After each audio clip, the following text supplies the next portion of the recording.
Élection triomphale pour un troisième mandat. La une du jour, c'est celle du quotidien Sud-Ouest qui titre « Chômage, la cacophonie » après les propos du ministre de l'économie Emmanuel Macron sur la réforme de l'assurance chômage hier.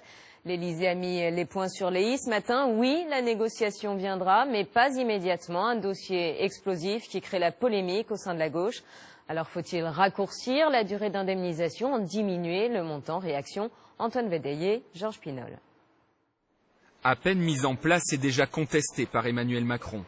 La convention d'assurance chômage conclue fin juin par les partenaires sociaux et le gouvernement est remise en cause par le ministre de l'économie dans une interview parue hier dans le journal du dimanche. L'assurance chômage est en déficit de 4 milliards d'euros. Il y a eu une réforme, elle est insuffisante. On ne pourra pas en rester là. Pour les demandeurs d'emploi, l'annonce ne passe pas.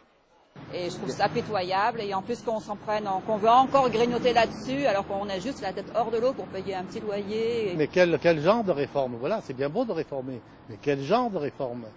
En France, il faut avoir travaillé pendant 4 mois pour avoir droit à une allocation chômage. Le montant versé est alors modulé selon le niveau de l'ancien salaire.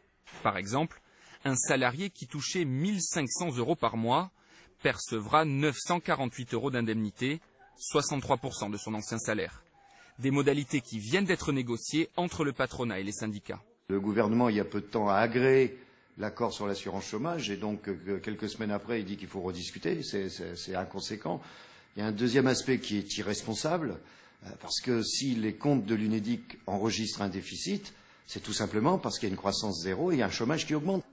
Les chômeurs peuvent être indemnisés pendant 24 mois, les plus de 50 ans pendant 36 mois.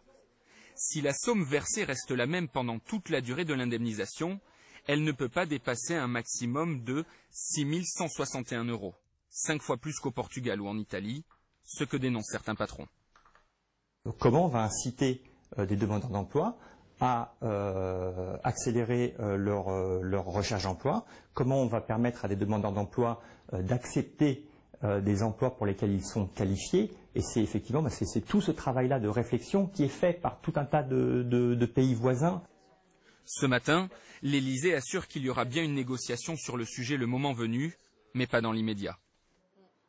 Et vous, qu'en pensez-vous? Faut-il réduire les indemnités des chômeurs? C'est la question du jour du Grand Soir 3 qui attend vos avis sur france-tv-info.fr avec l'internaute.com. 6 mois de prison avec sursis et 1 an d'inéligibilité requis contre Jean-Noël Guérini ce matin. Le procès